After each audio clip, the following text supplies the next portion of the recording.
ভারত তখন সাহায্য করেছে, কিন্তু ওসমানী সাহেব বলেছিলেন যে ভারত সাহায্য না করলেও আমরা কিছুকালের মধ্যেই, কিছুটা সময় লাগতো আমাদের, কিন্তু আমরা জয়ী হয়ে যেতাম।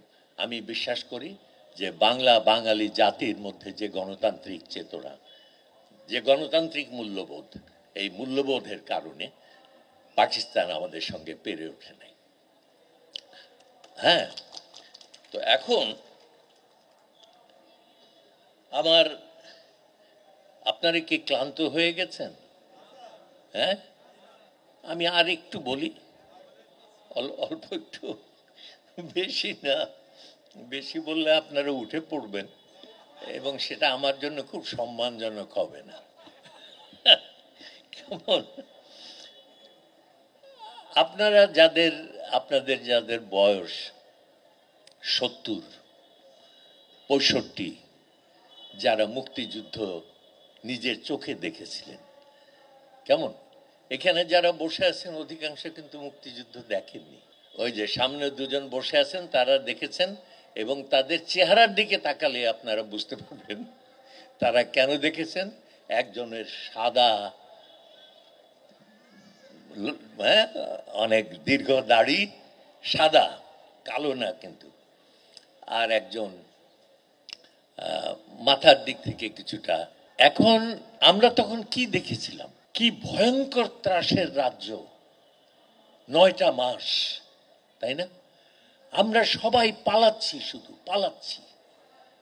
আমরা যে গলির মধ্যে আরো তস্য গলির মধ্যে ঢুকে একটা বাসা নিয়েছি, তাও মনে হচ্ছে নিরাপদ না। যে কোনো মুহূর্তে আর্মির বুটের শব্দ হয়তো একদম আমার দরজার সামনে, সুতরাং এখান থেকেও পালাও, অমুক জায়গায় যাও, অমুক জায়গায় যাও।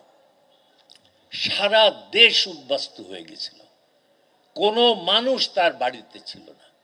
এ ওর বাড়িতে, সে তার বাড়িতে, এবং প্রত্যেকেই ভাবছে যে ওই বাড়িতে গেলে আমি নিরাপদ হব।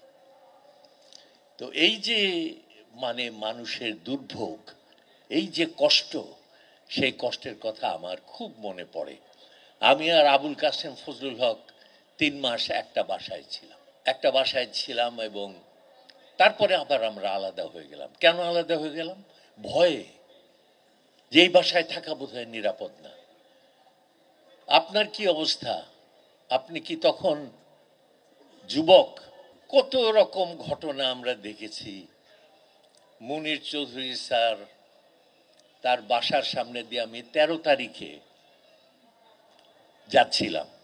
আমি এখন যে বাসায় থাকি ঠিক তার উল্টো বাসায়। উনি হঠাৎ আমাকে দেখে চমকে উঠলেন, বললেন যে তুমি এখানে কি করছো?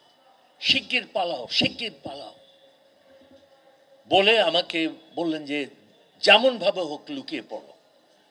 অথচ সেই দিন রাত্রেই মুনির চৌধুরী সাহেবকে এই পাকিস্তানি দোসররা এসে ধরে নিয়ে চলে গেল এবং তার পরের দিনই তাকে গুলি করে মেরে ফেলল।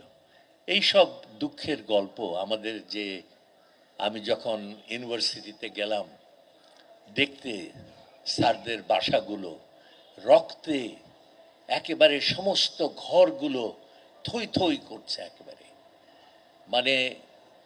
সেই সব দৃশ্য, মানুষ মরে আছে, পড়ে আছে,